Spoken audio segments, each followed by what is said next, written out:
Hey guys, it's Jason along with my co-host Rich, and we're in Victory Brand Studios. And on today's episode, I'm going to be talking about illegal dirt. It's not always fun and games for first responders. 05 Central, you show me in pursuit. But sometimes it is. Oh my God, he's not wearing pants again. Sometimes it's dangerous. Flipping around, look out, look out, look out. Sometimes it's not. Antler Boulevard for a snake in a house. And sometimes it's just plain stupid. Chihuahua in his lap on a lawnmower. Could be heavily This is intoxicated. the stupid side of first response. Dispatch, do I really have to go to that? This is Code 0.5. Come in 0.5. Okay, I know I said I was going to talk about dirt, but I mean, is there anything else that you want to talk about? Real quick, Miss Mandy told me to let people know if they mention the podcast at any of their locations, you get 25% off their juice. Really? So, yeah. So there you go. So if they just walk up in there and mention code 0.5, Mm-hmm. get 25% off their juice for their vapes. Mm-hmm. At any of their locations. So I just figured I'd throw that out there. That sounds like a hell of a deal to me. Yeah. And then, I mean, I don't know if you can stack these or whatever, but you got Men's Monday, you get 15% off. You got Women's Wednesday, you get 15% off. Senior Saturday, you get 15% off. And like I said, you just mention us and bam. Yeah, Look I don't know at if you that. get both of them. They might say, Yeah, okay, we'll I give don't know you if you can stack them. we'll give you the 25 and not the 15. That'd be Yeah. the better deal. I'm sure there's a trade-off in there somewhere. Maybe, I don't know. I'd have to get the specifics on it and let you guys know, but she wanted me to pass the word along. Well, that's pretty cool. I didn't know they were doing that. Oh, yeah. I guess they kind of like us sometimes. Sometimes. So should I tell my dirt story or talk with the other stuff? The dirt story is real quick, though. Send it. Okay. I go out working a domestic.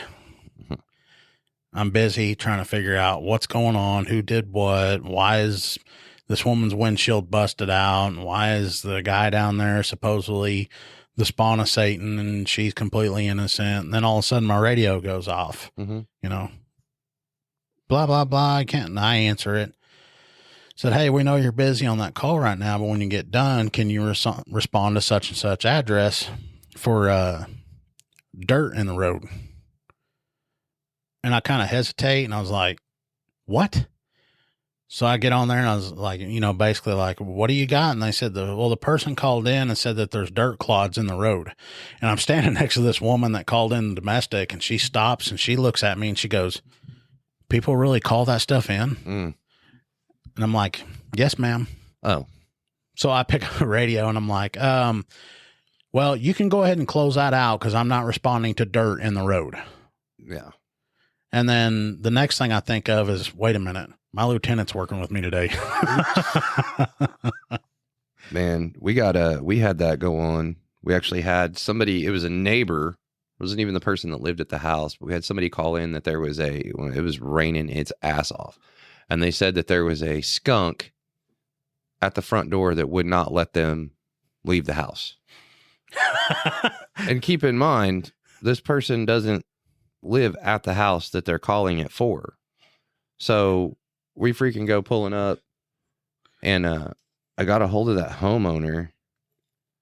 But while I'm over there, they were telling me about the call, you know, and I'm like, okay. Has a skunk been trespassed before? Like, and Miss Joan was like, I show a John Doe's been trespassed from that day on this date at this time. And I'm like, okay, so we haven't been formally trespassed. Clear. I'm on my way over there. And Well, wouldn't a skunk be considered armed and dangerous?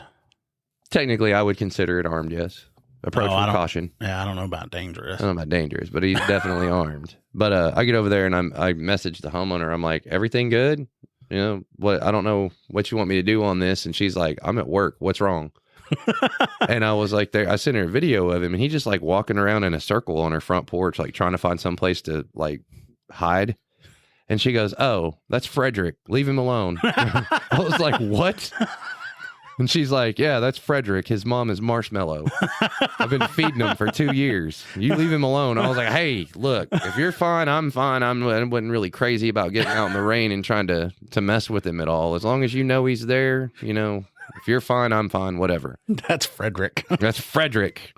So yes, we have Frederick the skunk.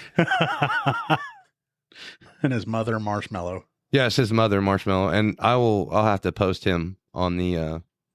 Oh, on you've our got page. a video of him Oh, yeah. pacing around? I got video of him pacing around, and then I've got video of him. He's just kind of chilling, looking at the rain, like, man, this sucks. He's just trying to get out of the rain. That's all he was doing. He wouldn't hurt nothing.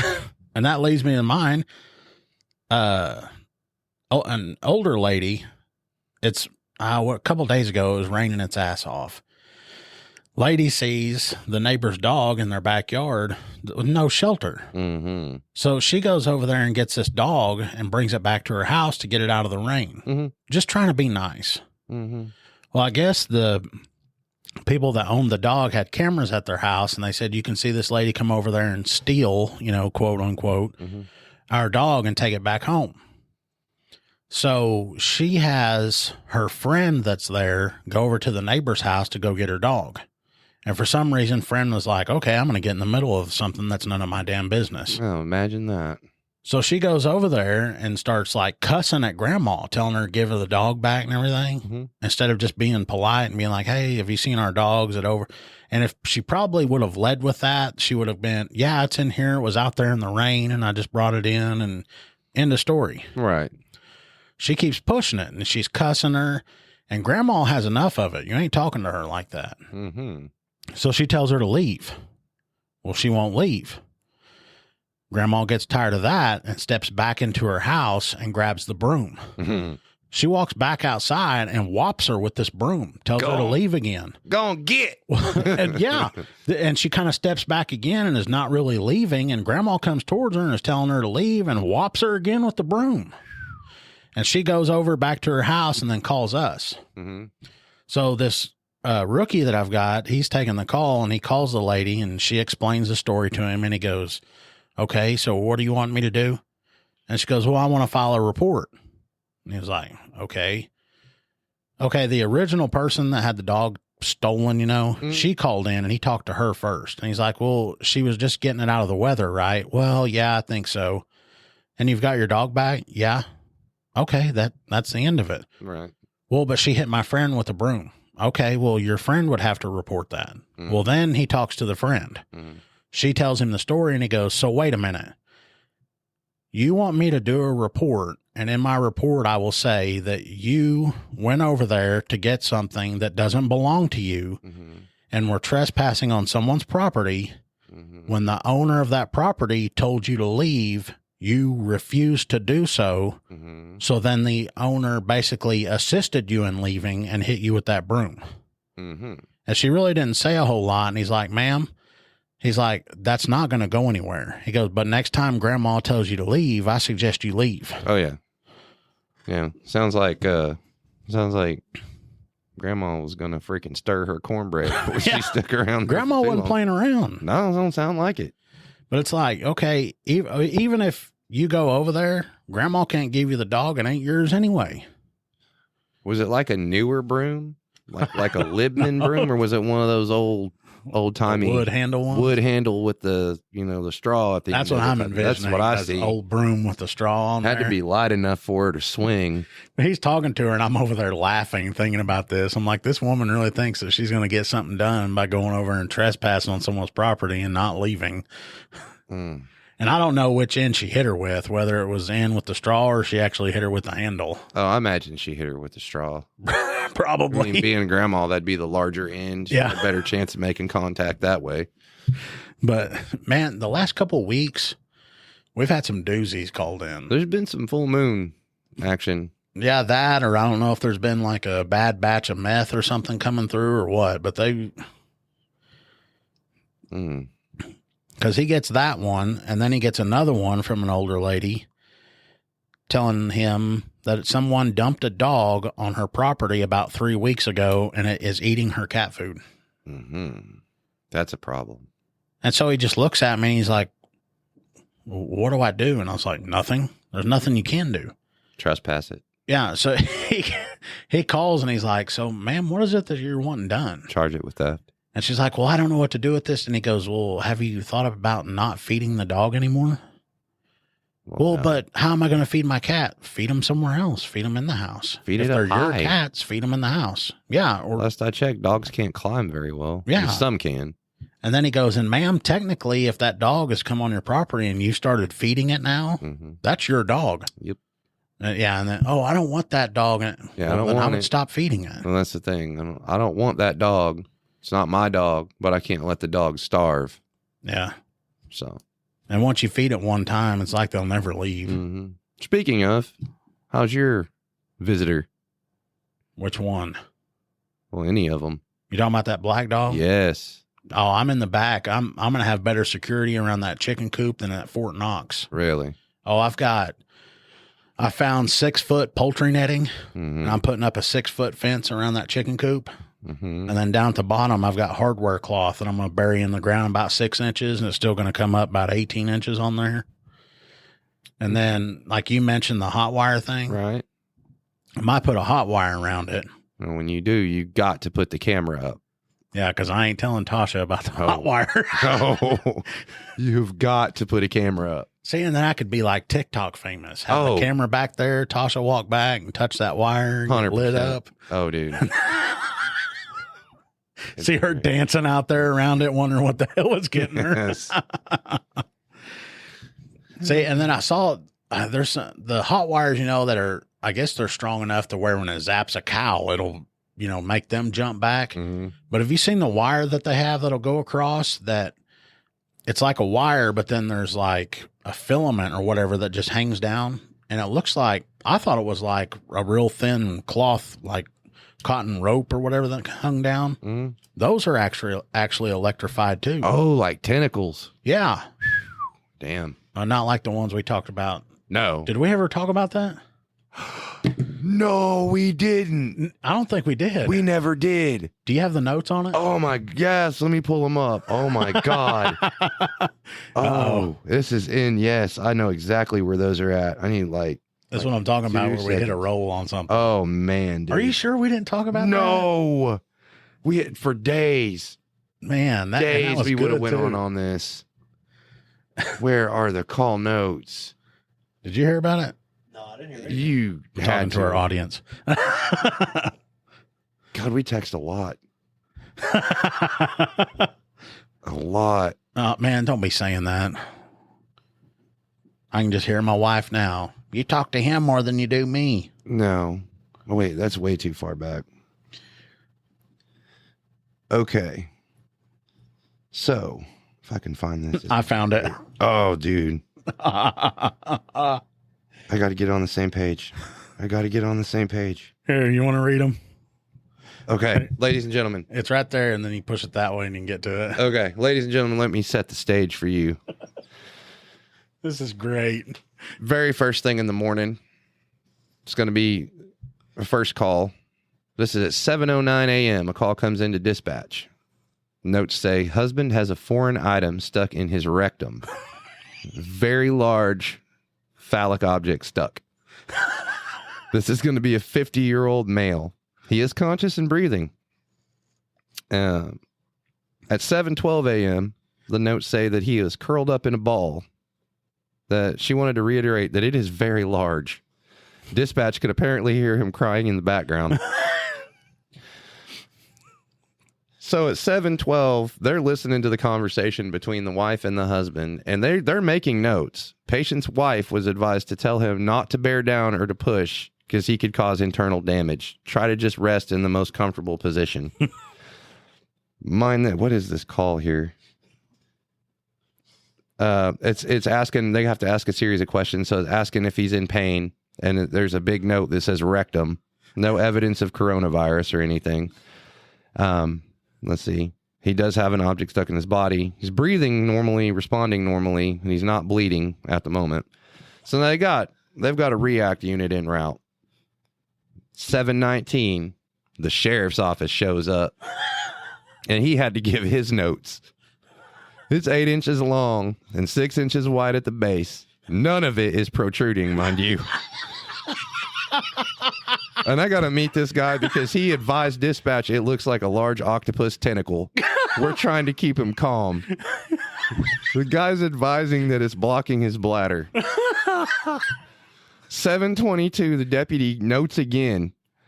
He advised that the patient is now in and out of consciousness, and they need second tone drop to get some more people on scene. At 7:22 a.m., as soon as they heard that, the REACT unit upgraded to code 3. I can't remember what I was doing, but I looked up and I saw that, and that wasn't in our county. That No. wasn't us responding to that. It was somewhere else. No, but I remember you asking, like, can you see their calls? Like, I was like, no, why? What's up? And then I hadn't even woke up. I'm not even one monster in yet. And he sent me that, and I couldn't even believe it. 8 inches long and 6 inches wide at the base, ladies and gentlemen. And none of it is protruding. It's the size of a monster can.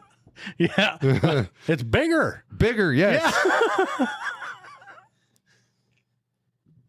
And but if none of it was protruding, how do you know it looked like a tentacle? I guess the guy told him what it looked like or something. How'd you gonna get on that subject?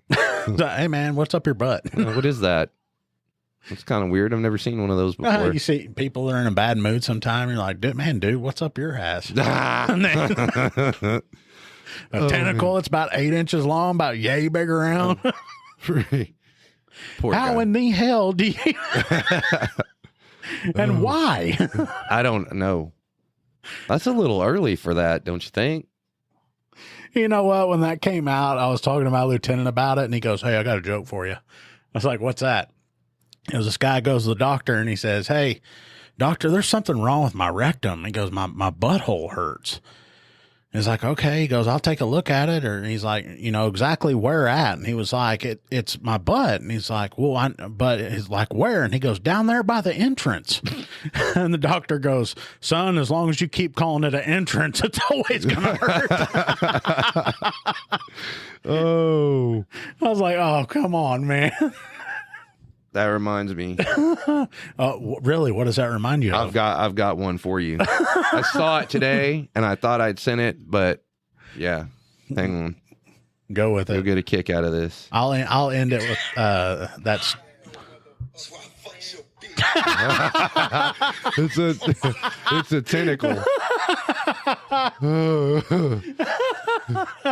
I saw it and I was like, oh my God. I actually thought about it today. As soon as I saw that TikTok, I was like, oh, first it was, what side of TikTok am I on that I'm seeing these things? But then I was like, oh, he'll love that. Did you send it to me? I'm going to.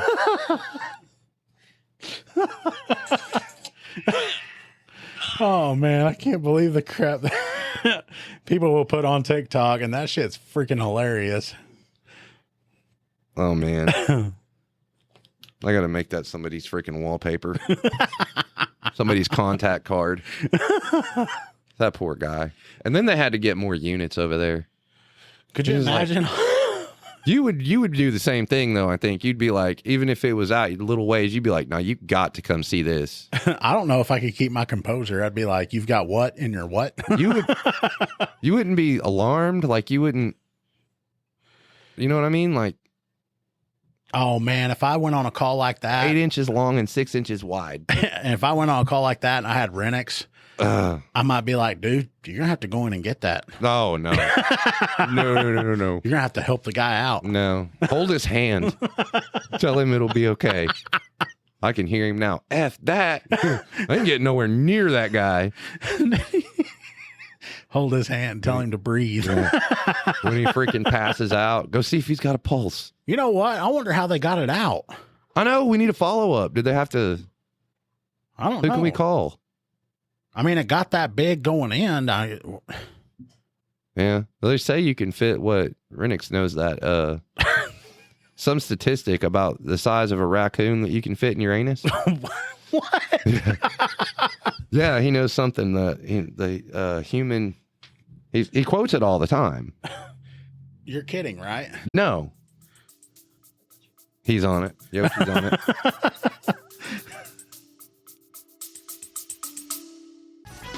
We'll have more coming up on Code 0.5. If you're looking for a political podcast that goes beyond the headlines, check out the Beltway Briefing. I'm Howard Schweitzer, CEO of Cozen O'Connor Public Strategies. Every week on the Beltway Briefing, our team of former Republican and Democratic presidential appointees, Capitol Hill veterans, and political advocates shares behind-the-scenes perspective that cuts through the noise. If you want the inside scoop, subscribe now to the Beltway Briefing here or wherever you get your podcasts.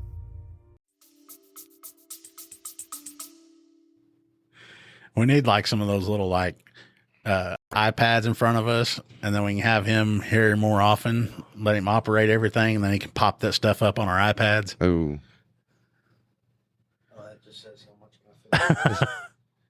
It says, is it the human? No, he's got it. The human anus can stretch up to 7 inches before taking. Boy, he was right on the line, wasn't he? Yeah. He was right there. Another inch, and he's done for. Living dangerously. Golly, 7 inches? So, the human anus can stretch up to 7 inches before taking damage. A raccoon can squeeze into holes as tight as 4 inches, meaning you could take almost 2 full raccoons. Oh, my gosh. And okay, who in the hell did that study? I don't know, but I will tell you, there are very few things that stick out to Renix that he can quote to you like that. But if you ask him, hey, what's the raccoon thing, the anus thing? He word for word. Next time he's on, I'll ask him. Don't let me forget. Uh-oh. This can't be good.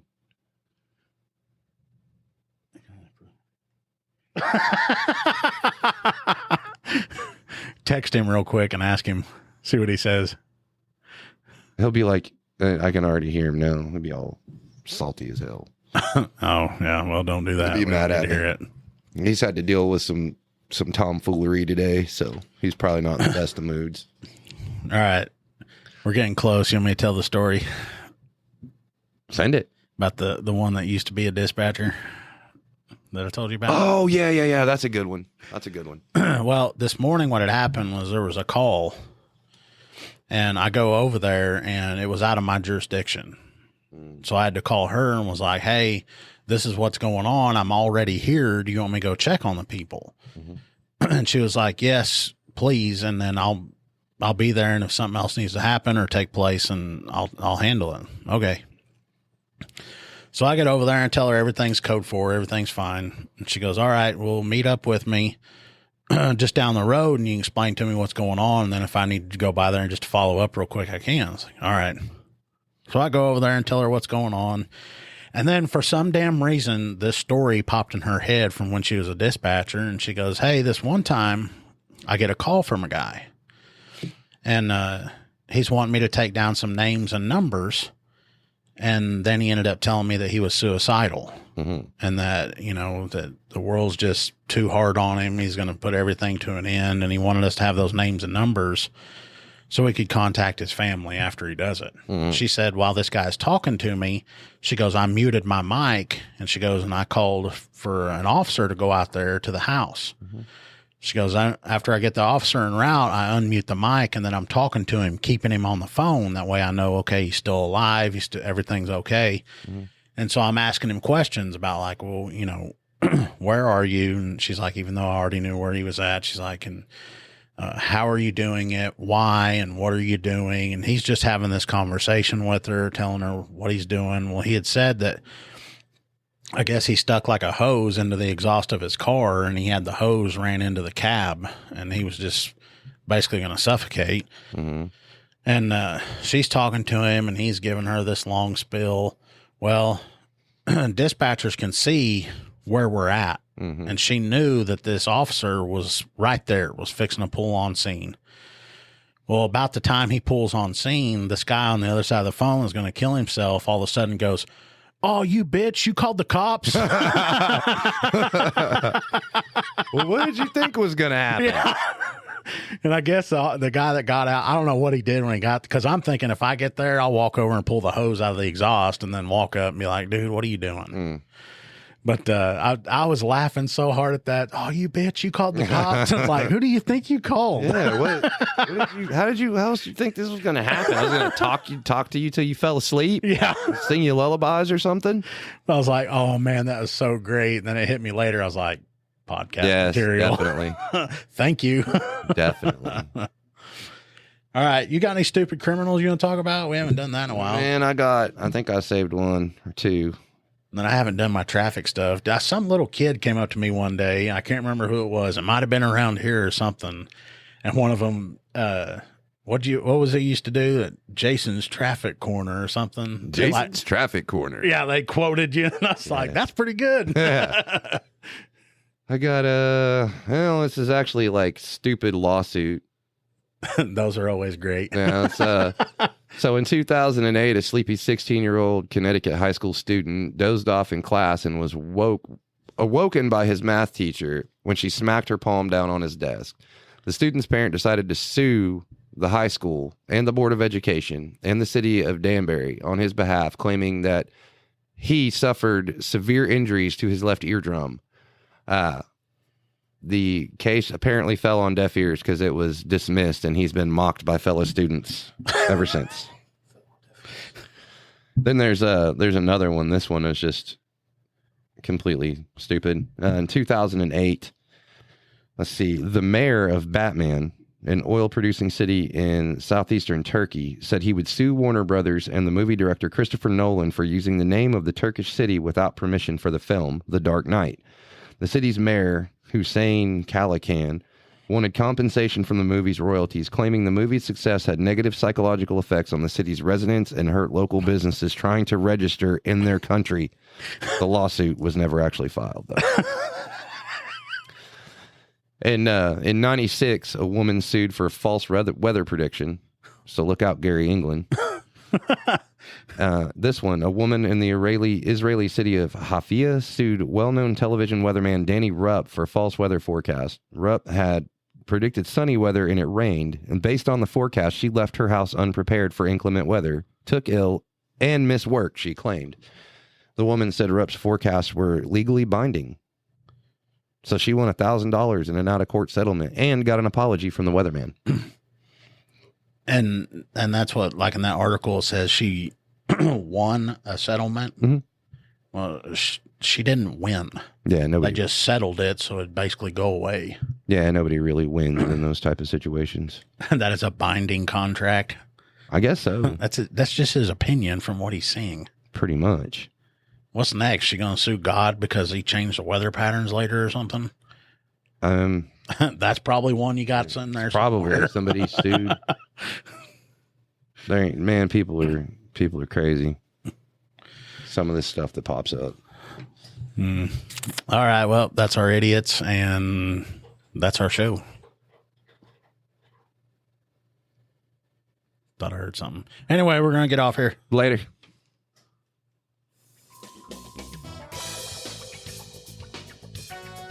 You've been listening to Code 0.5, the lighter side of police work. If you have ideas or suggestions for our show, we'd love to hear from you. Visit our website at code05.co. That's code05.co. And please consider making a donation at our Patreon page, patreon.com/code05. Be sure to use the digits 05. Thanks for listening to Code 0.5.